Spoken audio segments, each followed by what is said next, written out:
जागतिक महिला दिनानिमित्त कोपरगाव तालुका पोलीस स्टेशनच्या वतीनं महिलांचा सन्मान संपन्न झाला। 8 मार्च हा जागतिक महिला दिन म्हणून सर्वत्र मोठ्या उत्साहात साजरा होतो। या निमित्तानं कोपरगाव शहरात विविध ठिकाणी महिलांकरता विविध कार्यक्रम आयोजित करून त्यांचा सन्मान करण्यात आला। या निमित्त कोपरगाव तालुका पोलीस स्टेशनच्या वतीनं पोलीस निरीक्षक संदीप कोळी यांनी महिला पोलीस अधिकारी, पोलीस उपनिरीक्षक वैशाली मुकणे, महिला पोलीस ज्योती रहाणे, महिला पोलीस पूजा पवार, अंजना भांगरे, अर्चना रहाणे यांना श्रीफळ बुके देऊन सन्मान केला गेला। तसेच गेल्या काही महिन्यांपूर्वी कोपरगाव तालुक्यातल्या चासनळी येथे 3 ते 4 वर्षे बालकाचा घात करून गोदावरी नदीपात्रामध्ये पांढऱ्या कापडात गुंडाळून फेकून दिल्याची घटना उघडकीस आली होती। तालुका पोलीस या खुनाचा छडा लावण्यासाठी रात्रंदिवस एक करीत असताना देरडा परिसरातल्या अंगणवाडी सेविका निर्मला देशमुख यांच्याकडून महत्त्वाची माहिती कळाल्यानं या तपासाला दिशा मिळाली आणि या बालकाचा खून करणारी आई आणि तिचा प्रियकराचा शोध लागला होता। त्यामुळे खुनाच्या गुन्ह्याचा तपास लावण्यासाठी अंगणवाडी सेविका निर्मला देशमुख यांनी मोठी मदत केल्यानं त्यांचाही विशेष गौरव करून सन्मान करण्यात आला। यावेळी पोलीस निरीक्षक संदीप कोळी यांनी अधिक सांगितले।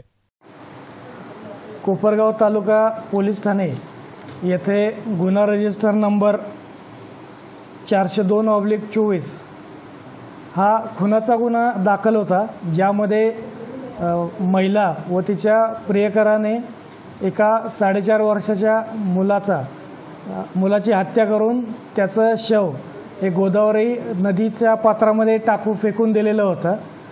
सदर गुन्ह्याचा तपास करत असताना सदरचं बालक हे 4.5 वर्षाचे असल्याचे निदर्शनास आल्याने आम्ही त्यावेळेला कोपरगावचे BDO दळवी साहेब यांच्याकडून CDPO यांचा नंबर मिळवून त्या संबंधित मुलाबाबत काय माहिती मिळते का, अंगणवाडी सेविका यांच्याकडून माहिती मिळवणे का आम्ही त्याचा फोटो आणि त्याचं वर्णन आम्ही प्रक्षेपित केलेलं होतं। त्याच्यावरून देरडे येथील अंगणवाडी सेविका निर्मला देशमुख यांच्या जाऊबाई ज्या होत्या त्यांनी आपल्याला तात्काळ त्यावेळेला माहिती दिलेली होती की त्यांच्या जाऊबाईंचं कापडाचं दुकान आहे देरड्यामध्ये। त्याच्यामध्ये त्यांनी माहिती दिलेली होती की त्या मुलाच्या शव ज्या कापडामध्ये गुंडाळलेलं होतं ते कापड ते त्यांच्या दुकानातून घेतलेलं होतं।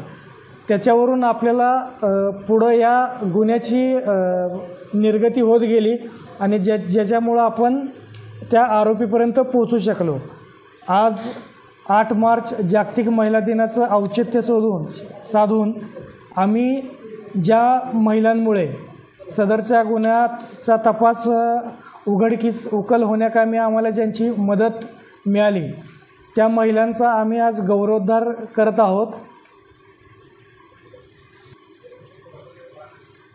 जागतिक महिला दिनाच्या कोपरगाव तालुका पोलीस स्टेशनच्या वतीनं हद्दीतील सर्व महिलांना हार्दिक शुभेच्छा। एसनान मीडियासाठी प्रतिनिधी युसुफ रंगरेज, कोपरगाव।